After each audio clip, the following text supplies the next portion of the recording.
يا رب تكونوا بخير. صلوا على النبي عليه افضل الصلاه والسلام. النهارده باذن الله هنعمل مع بعض الكفته بريحه الشوي.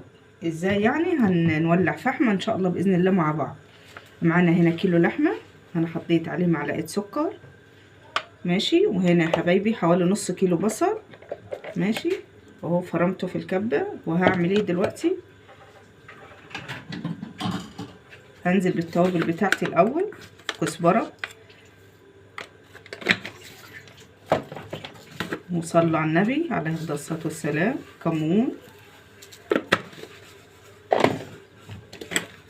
شطه اهي هي بارده مش حاميه، معانا فلفل اسمر ومعانا ملح، مش هضيف اي حاجه تانية اهي.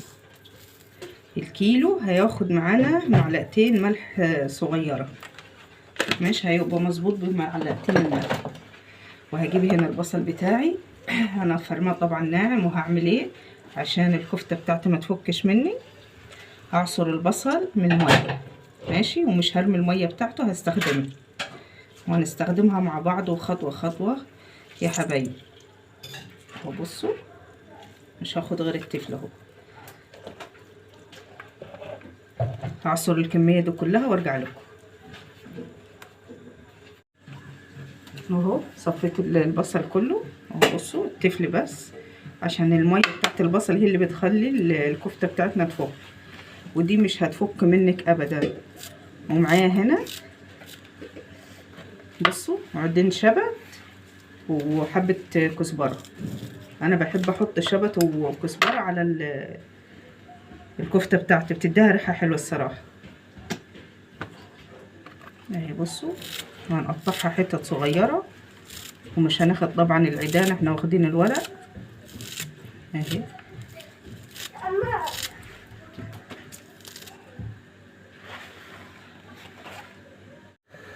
وهنا يا حبايبي طبعا احنا عارفين كل فرنه فيها السيخ ده ماشي.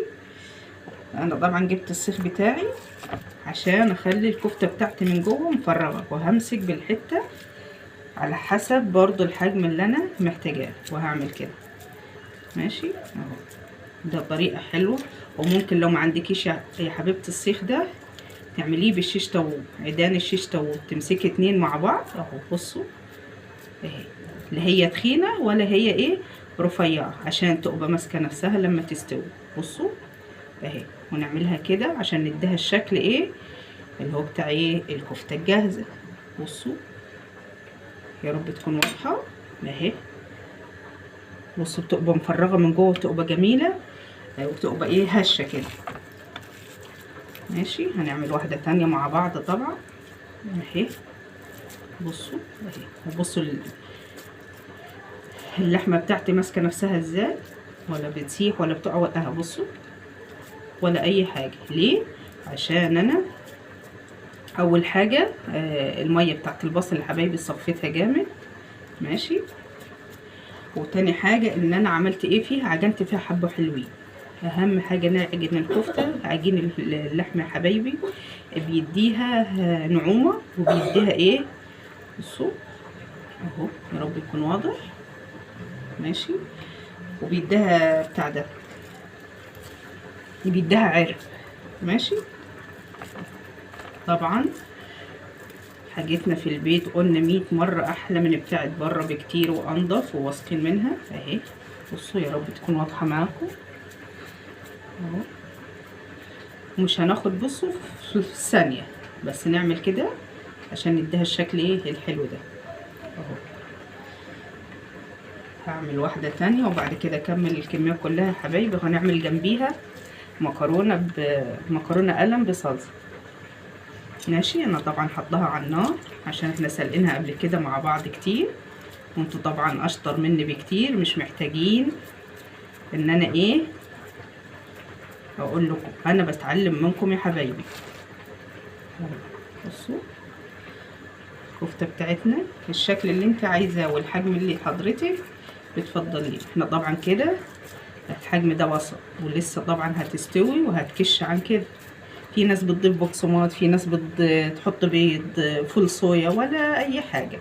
وهي اديكم شايفينها يا حبايبي قدامكم ما شاء الله. واعكس ايدي كده من ميه البصل والزيت عشان المح. بصوا ما شاء الله ما شاء الله. وهخلص الكميه دي يا حبايبي وارجع لكم. ودي يا حبايبي اهو خلاص الكميه بتاعتي خلصت ما شاء الله ما شاء الله جميله. وبصوا رمت معايا قد ايه، ليه؟ لان انا كترت البصل طبعا. ده كيلو اهو بصوا.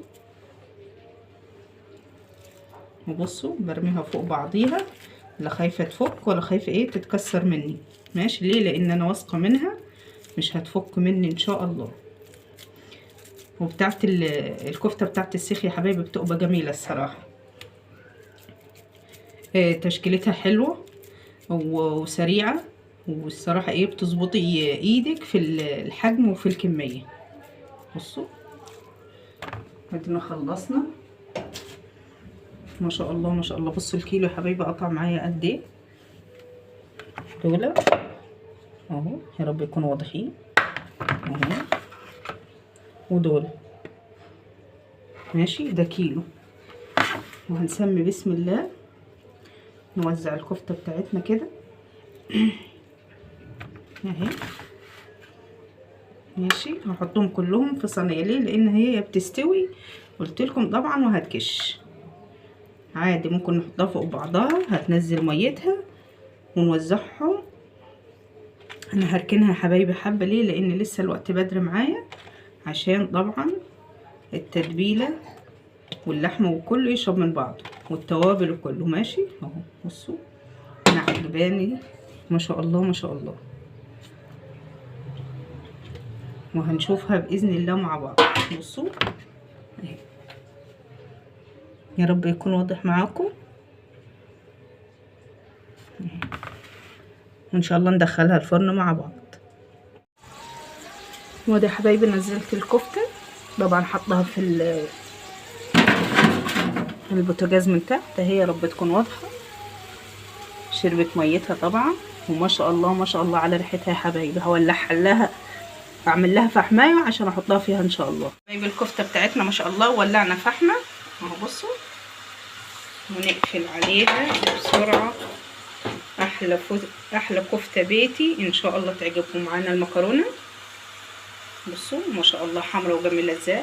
وهنا حمرنا بطاطس وعملنا طحينه وقطعنا يا حبايبي كفتتنا الجميله ما شاء الله. الله اكبر عليها يا حبايبي، طالعه ريحتها جميله جدا وتحفه. واحنا طبعا قطعنا كزبره وشبت تحت الخضره عشان يديها ايه طعم كده جميل وريحه حلوه مع ريحه الفحم، طالعه تحفه تحفه تحفه. وتفضلوا معانا، ده فطارنا النهارده. بصوا الكفته الصغيره دي بتاعت ارتاح.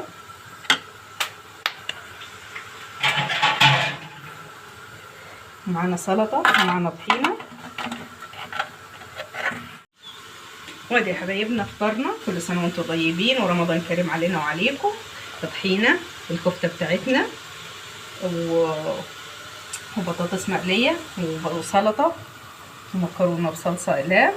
ويا رب ينور رضا حضراتكم الفيديو. ما تنسوش الاشتراك واللايك في القناه وتفعيل الجرس عشان يوصلكم كل جديد يا حبايبنا الحلوين. واسيبكم على خير واشوفكم على خير، مع الف مليون سلام.